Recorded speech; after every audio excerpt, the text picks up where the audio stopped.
Konnichiwa minasan, Hirito desu, and welcome back to another episode of Let's Talk Anime.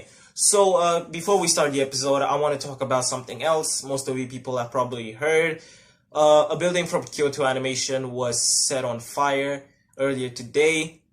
The news was truly devastating. Like, I just woke up today planning to make another video, and I saw a tweet from Aki Dearest talking about this, and it's really sad to see this kind of thing happen. I don't know what the guy had against the studio, but I do hope that he is brought to justice and that he's punished accordingly. Also, keep Kyoto Animation Studios in your prayers. I wish them a fast recovery, and all my condolences to the people that have lost their lives and their families as well. So today I was actually planning to make a reaction video because I haven't done that in a long time.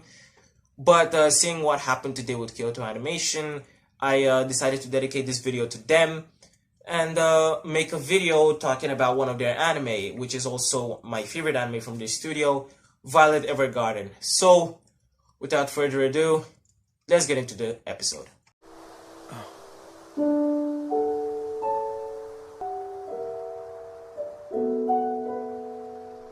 Violet. Your name's Violet. Violet Evergarden came out last year, 2018. Yeah, the beginning of last year in the spring season. Like I said, made by Kyoto Animation. The story itself, besides the amazing visuals, the story was truly heartwarming, and it really touched my soul. Basically, Violet Evergarden, the girl, the main character, she grew up on a battlefield. So when she was found, she was taken in and given to a major to serve under him.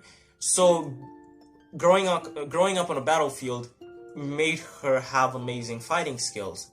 So with every battle that they had to fight and every battle that she participated in, they would win it. So that's how great she was. And she had no fear, but also she had no emotion. All she did was receive orders and write reports and fight. That's all. But at their final battle, she was alongside the major. There was a big explosion and both of them were injured. She lost both her arms and the major unfortunately died. But as he was dying, Violet tried to save him, but she couldn't in the end. Now, when she woke up, she fell unconscious. When she woke up, she was in the hospital, but she didn't know that the major had died.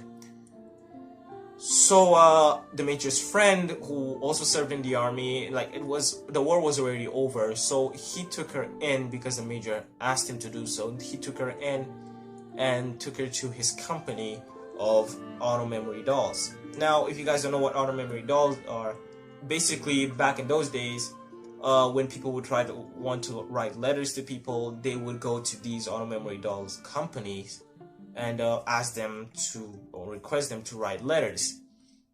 Now, how it works is that they would go there, talk about what they want to write, and then the girls would have to figure out everything from what they said and type it down in a suitable way that it will look good, right? So the thing about Violet not having any emotions made every letter that she wrote at the beginning of the series look exactly like a report, which was not good, because, for example, let's say your lover wants to write you a letter and you get a report. It wouldn't look right? So, but her main goal of joining the auto memory dolls was because she wanted to know what the meaning behind the words "I love you" are, because that's what the major told her the last time they saw each other, so she didn't know what it meant. Now, besides not having any knowledge on emotional stuff and things like that, she didn't know how to work in society, but she does know how to type really fast and accurately, so that's a plus. But with time, she started gaining knowledge on how to portray all those emotional stuff into the letters, and soon enough she became very popular, and people from all around the place, I think all around the continent, were requesting her to come and write for them.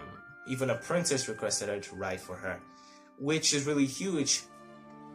because having being requested by someone so big, it's amazing. It's all right. So, but besides all of this, the anime itself, how should I put it? Like, I don't even need to rate it. I don't even need to tell you guys that this is a 10 out of 10, because with every passing episode, maybe except with the first 2 or 3 episodes, there isn't a single episode that I didn't tear up. I mean, I cried in every single episode except for the first 3, because that's how emotional it got. Like, every episode had an emotional part in it, which made me look at this anime in a completely different way. That's the main reason why I love this anime, you know?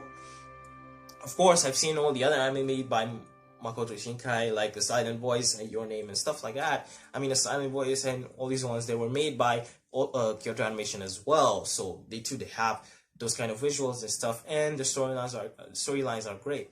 But Violet Evergarden really, really touched my soul. And the thing about it is, I would really recommend that you watch this anime if you haven't.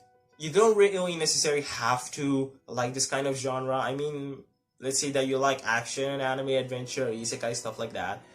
But you don't necessarily need to like this genre to enjoy this anime. Also, if you don't watch anime, that doesn't mean that you won't enjoy this one. Like, this anime is on a whole other level. Like, you could watch every episode and you would find so many places where you can relate to. There's so many places that you would just look at and be like, oh, dude, I passed through that kind of stuff. This thing happened to me. That's how amazing this anime is. And having seen this kind of stuff in the anime, like, it didn't only happen to me. Like, all the people that I've showed this anime to, all of them teared up. Like, in at least 3 episodes. All of them. And all of them found something that they could relate to in this anime. So, that's what I'm saying. You might not like anime, or you might look at it as cartoons. Now, there's a thing, because when people think cartoons, they think, oh, Scooby-Doo, Tom and Jerry, Looney Tunes, stuff like that. But, you know, when you think cartoons, you only think about a certain age limit, dude. Okay, let's say from 0 to 13 or 14, stuff like that. But anime doesn't really have an age limit. There are different animes for different people. Also, I've seen adults watch anime. Like, I know people that are like above 50 that watch anime. So, you don't have an age limit. Anime doesn't have an age limit, because anime is totally different from cartoons. Yeah, sure, there are some anime that are basically cartoons and stuff like that maybe look like them. But what I'm talking about now is Violet Evergarden. So it's a really complicated anime if you think about it. So you actually need a more mature mindset to actually understand some of the things that go on here. But like I said, I really recommend you guys watch this anime. It's a masterpiece, amazing visuals, and amazing storyline. There is no way that you won't enjoy this anime. So guys, that was it for this episode's Let's Talk Anime. I hope you guys enjoyed the video, and I really hope you guys will go and watch this anime. Like I said, it's amazing. So before I go, this merch, just got it in yesterday. It's already out on Teespring, as well as another one. You can go check it out. Link is in the description down below. Teespring.com/NewAnimeXEmpire. Go check it out. Go buy stuff and support this channel. Thank you guys for watching. Again, keep Kyoto Animation Studios in your prayers, and I will see you all next time. Jane!